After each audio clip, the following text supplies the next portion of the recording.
حضرت عمر فاروق اللہ اکبر، حضرت عمر جیسا بندہ 24 لاکھ مربع میل کا حکمران، اور شاہ روم کو خط لکھ کے کہتا ہے میں منت نہیں کرتا، میں حکم دیتا ہوں۔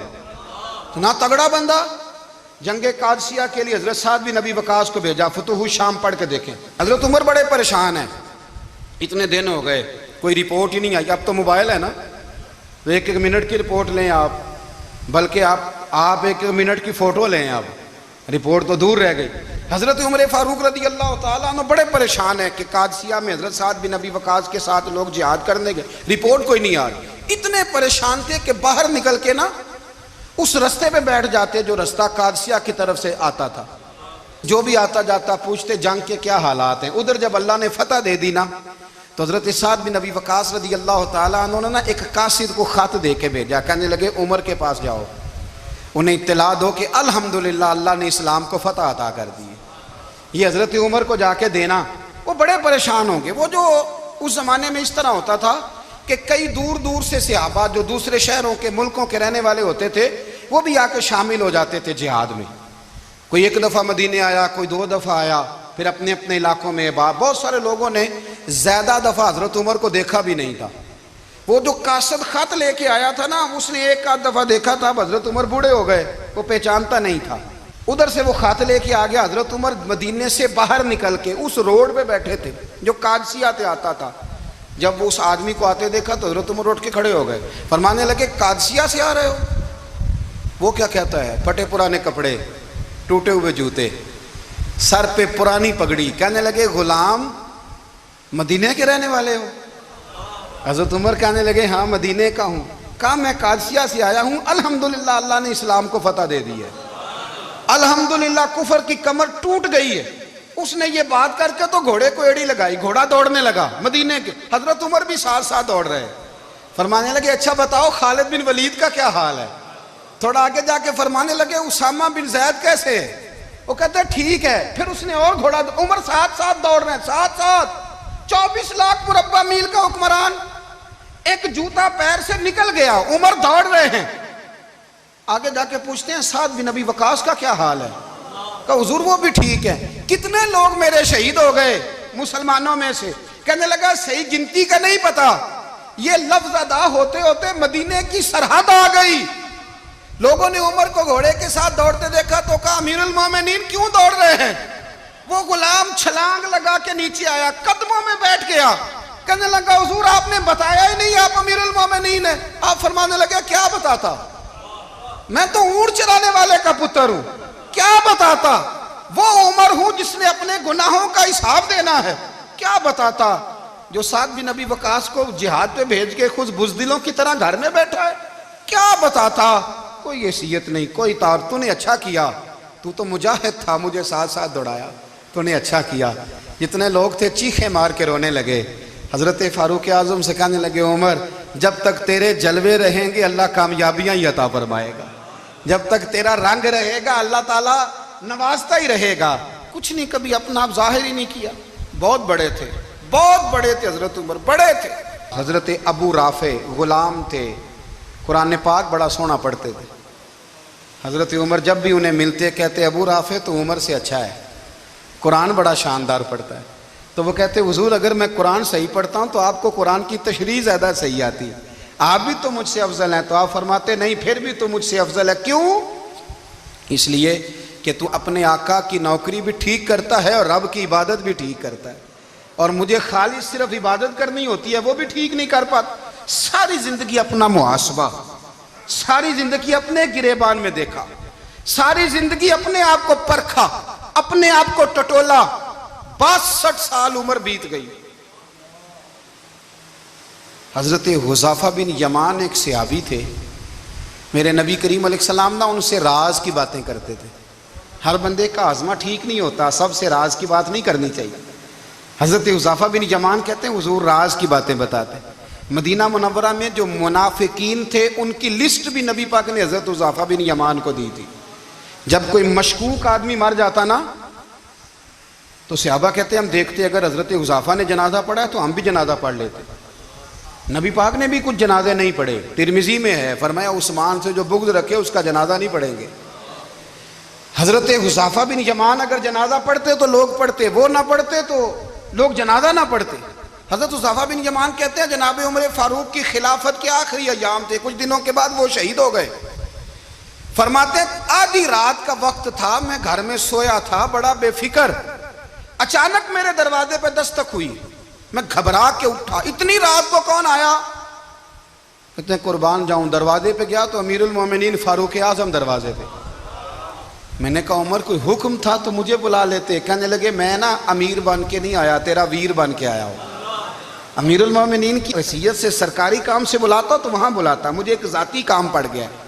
کہتے ہیں میں نے عمر کو گھر کی اندر بلا کے چارپائی پہ بٹھایا، میں نے کہا حضور میں غریب آدمی ہوں، میں کیا آپ کے کام آ سکتا ہوں؟ تو کہتے ہیں انہوں نے نا مجھے ساتھ بٹھا لیا، پھر میرا ہاتھ پکڑ لیا، کہنے لگے تو عمر کو جانتا ہے؟ عمر جھوٹ نہیں بولتا۔ تو جانتا ہے؟ عمر وعدوں کا پکا ہے۔ کہا حضور جانتا ہوں۔ کہا میں اس وقت آیا ہوں جب دیکھ بھی کوئی نہیں رہا۔ حضرت حذیفہ بن یمان کہتے ہیں پریشان ہو گیا، حضور پہلیاں نہ بجھوائے، مہربانی کریں بتائیں کدھر آئے ہیں؟ تو حضرت عمر فاروق فرمانے لگے 62 سال کا ہو گیا ہوں، 63 میں چل رہا ہے، داڑھی سفید ہو گئی ہے، پھل پک گیا، اٹھ فریدہ ستیا، داڑھی آ گئی پور، اگا نیڑے آ گئی، پیچھا رہ گئی دور، اب قبر اشر کا معاملہ صاف نظر آنے لگا ہے۔ کہا حضور مجھ سے کیا چاہتے ہیں؟ حضرت عمر رو پڑے، کہنے لگے آج میں عشاء کے بعد نکلا ہوں تو نبی پاک کے صحابہ مجھے نیک کہہ رہے تھے، پھر میں نے بچوں کی ماں سے اور بچوں سے بھی پوچھا ہے، وہ بھی مجھ سے راضی ہیں، پر حذیفہ تیرے ساتھ نبی پاک راز کی باتیں کرتے تھے، سچ بتا کہیں عمر کا نام منافقوں میں شامل تو نہیں؟ سچ بتا ان منافقین میں تو شامل نہیں، کہیں اوپر سے تو نہیں سارا کچھ؟ حضرت حذیفہ بن یمان کہتے ہیں میں باپ کے مرنے پہ اتنا نہیں رویا جتنا عمر کے سوال پہ رویا۔ میں قدموں میں بیٹھ گیا، میں نے کہا نہیں عمر یہ تو میں نے نہیں سنا، لیکن یہ میں نے نبی پاک سے ضرور سنا ہے کہ میرے بعد اگر کوئی نبی ہوتا تو عمر ابن خطاب ہوتا۔ یہ میں نے اپنے کانوں سے سنا ہے کہ عمر جس گلی سے گزرے شیطان رستہ بدل جاتا ہے۔ کہ نبی کریم علیہ السلام نے فرمایا کہ جبریل امین 950 سال میرے عمر کی شان بیان کریں تو عمر کی شان ختم نہیں ہوتی۔ 950 سال اگر حضرت جبریل بھی بیان کریں تو یہ مقام ہے سیدنا فاروق اعظم کا۔ اللہ تبارک و تعالیٰ نے جس طرح سارے نبیوں میں شان حضور کو عطا فرمائی، اسی طرح تمام نبیوں کے حواریوں میں سب سے زیادہ شان حضور کے غلاموں کو عطا فرمائی۔ قرآن مجید میں اللہ کریم نے فرمایا یا ایھا الذین آمنوا قوا انفسکم واہلیکم نارا، فرمایا اے ایمان والو خود بھی جہنم کی آگ سے بچو اور اپنے گھر والوں کو بھی دوزخ کی آگ سے بچاؤ۔ حضرت عمر فاروق نے جب یہ آیت نازل ہوئی تو فوراً عرض کیا یا رسول اللہ صلی اللہ علیہ وسلم اس کا کیا مطلب ہے کہ خود بھی دوزخ کی آگ سے بچو اور اپنے گھر والوں کو بھی بچاؤ؟ تو نبی کریم علیہ السلام نے فرمایا عمر اس کا مطلب یہ ہے کہ جن چیزوں کا اللہ رسول تمہیں حکم دیتے ہیں تم اپنے گھر والوں کو ان چیزوں کا حکم دو، اور جن چیزوں سے اللہ رسول تمہیں منع کرتے ہیں تم اپنے گھر والوں کو بھی ان چیزوں سے منع کرو۔ حضرت عمر فاروق کی زندگی میں جو چیز آپ کو بہت زیادہ ملے گی نا وہ یہ ہے کہ آپ نے جتنا کڑا احتساب محاسبہ باہر والوں کا کیا ہے نا اس سے زیادہ بڑھ کے اپنا اور اپنے گھر والوں کا کیا ہے۔ یہ بڑا عجیب معاملہ ہے کہ ہم جتنے لوگ ہیں ہمارا معیار یہ ہے کہ سامنے والا غلط ہے اور میں ٹھیک، یعنی دوسرے کا بچہ گلی میں نظر آ جائے تو اس کی غلطیاں نکلنی شروع ہو جائیں گی، اور میرا بچہ سارا شہر گھوم آئے ایک ٹائر پہ موٹر سائیکل پہ تو ہم کہتے ہیں کہ ابھی بچہ ہے، انشاءاللہ سیانا ہو جائے گا۔ اگر ابا جی آج تک سیانے نہیں ہوئے کہ اس کو سمجھا لیں تو پھر بیٹے کا سیانا ہونا تو ہو سکتا ہے کہ وہ 60-70 سال لگ ہی جائیں۔ گھر کے اندر جب تک توجہ نہیں ہوتی اور سب سے پہلے جب تک اپنی ذات پر توجہ نہیں ہوتی، میں کہا کرتا ہوں کہ باہر لیکچر چلتا ہے گھر میں عمل چلتا ہے، لیکچر باہر چلتا ہے گھر کے اندر عمل چلے گا۔ باہر تو آپ نے کہہ دیا نماز پڑھا کرو، ختم ہو گئی بات، لیکن گھر میں بچے نماز تب پڑھیں گے جب ان کے والد نماز پڑھیں گے۔ گھر میں کہہ دیا پردہ کرو، پر گھر میں بچیاں پردہ تب کریں گی جب ان کی اماں پردہ کرے گی، گھر کے اندر عمل چلتا ہے، باہر تو چلو بات بھی چل جاتی ہے۔ تو والد کا جب تک کردار بچے نہیں دیکھتے جب تک، اتنی دیر تک ان کا تبدیل ہونا ممکن نہیں ہوتا۔ حضرت عمر فاروق رضی اللہ تعالیٰ عنہ باہر والوں کا بھی بڑا سخت حساب کرتے تھے۔ بڑا ایک گورنر صاحب نے لباس بڑا شاندار پہننا شروع کر دیا تھا، تو حضرت عمر نے اتروا کے تو انہیں ٹاٹ کا لباس پہنا کے تو اونٹ چرانے کی ڈیوٹی دے دی تھی۔ اتنا سخت احتساب کرتے تھے۔ کسائی کی دکان پر بھی 1-2 گھنٹے کھڑے ہوتے تھے۔ جو آدمی مسلسل 2 دن گوشت خریدتا تھا نا، فرماتے تھے اس کا ٹیکس بڑھا دو، لوگوں کو دال نہیں مل رہی اور یہ روز گوشت کھاتا ہے۔ حضرت فاروق اعظم، اس کو جزیہ کہا جاتا تھا، یا کچھ اور معاملات ہوتے تھے، بڑھا دیتے تھے۔ مسلسل جو 2 دن آدمی گوشت کھاتا تھا، فرماتے تھے مدینے میں غربت ہے، اگر یہ والا نظام تم کرو گے تو غریب لوگ کس کی طرف دیکھیں گے۔ لیکن اس سے زیادہ بڑھ کر جو ان کی زندگی کا معیار اور سٹیٹس تھا وہ یہ تھا کہ اپنے گھر کا خاص خیال رکھتے، خاص توجہ کرتے۔ ملک شام سے اور ایران سے کچھ لوگ آپ کی خدمت میں آئے، تو وہاں سے کچھ کنیزیں بھی آئیں، ان کے بادشاہ کا پیغام لے کے۔ شاہ ایران کی کنیز کو ملکہ نے کہا کہ نا حضرت عمر کی زوجہ کو دیکھ کے آنا ذرا کس طرح کی ہے۔ ہمارے ملک میں کیا کہتے ہیں؟ خاتون اول، باقی سارے دوؤں میں خاتون اول، ذرا خاتون اول کو دیکھ کے آنا۔ تو وہ جب آئی نا گھر میں ملنے، تو کہا کہ مجھے میری ملکہ نے کہا تھا کہ عمر کی زوجہ سے، اہلیہ سے ملاقات کر کے آنا۔ تو حضرت عمر کی اہلیہ نے نا ایک جوڑا کپڑوں کا دے دیا ملکہ کے لیے، اور ایک خوشبو کی شیشی دے دی۔ اب جب وہ تحفے وہاں گئے تو اس ملکہ نے نا کچھ سونے کا سامان بھیجا، کچھ زیورات بھیجے، کچھ تحائف بھیجے۔ جب حضرت عمر کے گھر آئے نا، وہ خادم لے کے آیا، اس نے کہا جی آپ کی اہلیہ نے تحفے بھیجے تھے، تو جواب میں شاہ ایران کی بیوی نے، یہاں جس ملک کا وہ سفیر تھا، انہوں نے بھی یہ بھیجے۔ تو حضرت عمر فاروق نا وہ تحفے لے کے گھر گئے، تو جا کے کہنے لگے اپنی اہلیہ سے، یہ تو کب سے تحفے تحائف بھیجنے لگ گئی ہے؟ یہ کب سے نظام شروع ہو گیا؟ تو کہ حضور تحفہ دینا لینا تو ٹھیک ہے، سنت ہے، محبت بڑھتی ہے، تو یہ کوئی قباحت نہیں، اور میں نے اپنی ذاتی استعمال کے لیے جو چیزیں رکھی تھی وہ میں نے دی ہیں۔ تو حضرت عمر فاروق رضی اللہ تعالیٰ عنہ فرمانے لگے ہم نے کسی ملک کے ساتھ اور اس کے بادشاہ کے ساتھ ذاتی تعلق نہیں بنانا، تعلق جو بھی بنے گا رسول اللہ کے دین کی برکت سے بنے گا، ذاتی رشتے نہیں ہم نے قائم کرنے۔ ذاتی آپ کے ملک کی جو ایئر لائن جس کا ہر سال خسارے کا ڈنڈورا پیٹا جاتا ہے نا، وہ ہمارے بادشاہ صاحب اور صدر صاحب اگر غیر ملکیوں کو گھوڑا کبھی بھیجنا ہو نا، گھوڑا، تو پورا ایک جہاز گھوڑا لے کے تحفے میں جاتا ہے، پورا جہاز غریب قوم کا یہ سرمایہ، اور قوم بڑی بادشاہ ہے، لائنوں میں لگ کے ووٹ دیتی ہے۔ 2 کام ہمیشہ لائن میں لگ کے کرنے، ایک بل لائن میں لگ کے جمع کرانا ہے، اور ایک ووٹ لائن میں لگ کے، تاکہ پھر پورے 5 سال لائن میں ہی لگے رہیں۔ مرضی سے آپ ووٹ دینا، پر جو بات درست ہے اس کو سنو۔ حضرت عمر فاروق رضی اللہ تعالیٰ عنہ نے اپنی اہلیہ سے پوچھا کتنے کا تھا وہ تیرا جوڑا اور خوشبو کی شیشی؟ انہوں نے کہا 3 دینار کی۔ فرمایا یہ 3 دینار تیرے، اور باقی جو تحفے آئے ہیں وہ تو خود کہہ، چونکہ اس نے تیرے نام بھیجے ہیں، تو کہہ کہ میں مال غنیمت میں دیتی ہوں، تو کہہ میں مسلمانوں کو کہہ۔ تو زوجہ ہنس پڑی، کہنے لگی میں نہ بھی کہوں تو مجھے کہنا تو پڑے گا ہی، کہنا تو میں نے ہے ہی، کیونکہ سامنے عمر فاروق ہیں، لہذا فرمایا کہہ دیتی ہوں میں نے دیا خزانے کو۔ حضرت عمر نے جمع کرا لیا۔ میں یہ کیا بات ہوئی؟ میرے گھر والے جو مرضی کریں، ان کا معیار زندگی جس طرح کا مرضی ہو۔ اور حضرت عمر ایک جملہ کہا کرتے تھے، اللہ کرے کہ یہ باتیں اس دور حاضر میں ہماری سمجھ میں آئیں۔ حضرت عمر فاروق رضی اللہ تعالیٰ عنہ اپنے بچوں کو فرمایا کرتے تھے کہ بہت آدمی کو بھوک لگی ہو نا، اور پھر اس کی پسند کا کھانا پکا ہو، جتنے شوق سے وہ اس کھانے کو دیکھتا ہے نا، فرمایا اس طرح پوری قوم اپنے بادشاہوں کے خاندان کو دیکھتی ہے، اس تیزی کے ساتھ دیکھتے ہیں کہ ان کے گھر میں کیا ہو رہا ہے، ان کا معیار زندگی کیا ہے، ان کا سٹیٹس کیا ہے۔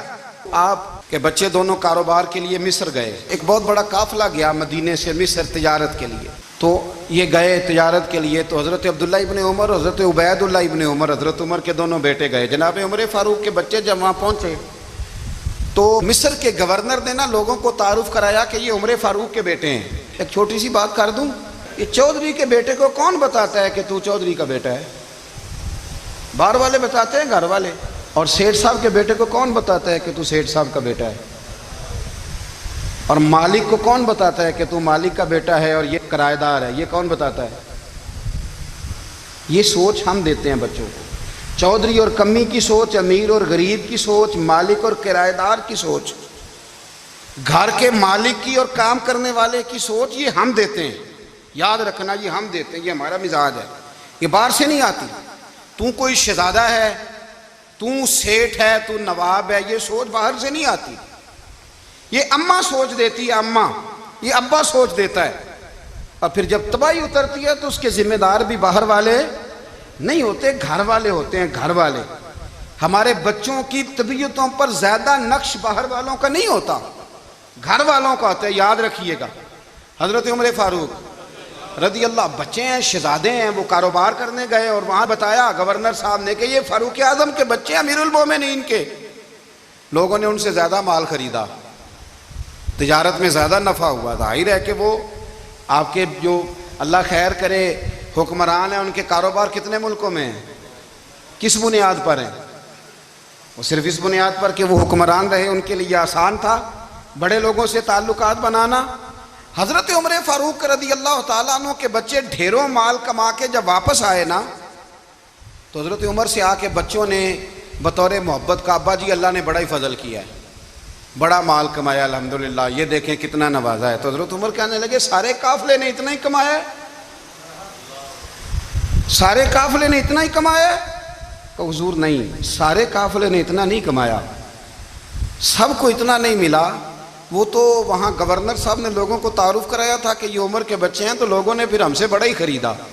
تو حضرت عمر فرمانے لگے ٹھیک ہو گیا، میں بات سمجھ گیا ہوں، اس طرح کرو، جو تمہاری اصل زر تھی نا، جو راز تھی، وہ رکھ لو اور باقی سارا مال مال خزانہ میں جمع کرا دو، اس لیے کہ یہ تم نے تجارت نہیں کی، یہ تم نے اپنے باپ کا نام بیچا ہے، یہ تم نے امیر المومنین کے بیٹے ہونے کا فائدہ اٹھایا ہے۔ فرمایا یہ تمہارا نہیں حق، یہ مسلمانوں کا ہے، اس لیے کہ یہ مال تم نے محنت سے نہیں کمایا، یہ باپ کی کرسی کا فائدہ اٹھایا ہے۔ اور فرمایا اگر تم نے مال جمع نہ کرایا تو میں مال بھی لے لوں گا زبردستی اور کوڑے بھی ماروں گا، ڈبل سزا دوں گا، مرضی سے جمع کراؤ گے تو کوڑوں سے بچ جاؤ گے۔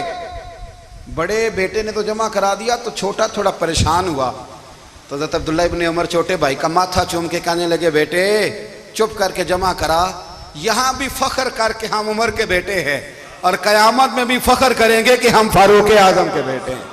حضرت عمر فاروق نے ذاتی زندگی پر جو توجہ دی، گھر والوں کے معیار پر جو توجہ دی حضرت عمر فاروق رضی اللہ تعالیٰ عنہ نے، وہ بھی بڑی دیدنی ہے۔ حضرت ابو موسیٰ اشعری کو نا آپ نے وزیر خزانہ بنایا تھا، تو حضرت ابو موسیٰ اشعری کہتے ہیں کہ حضرت عمر کو شے خزانے میں رہنے تو دیتے نہیں تھے۔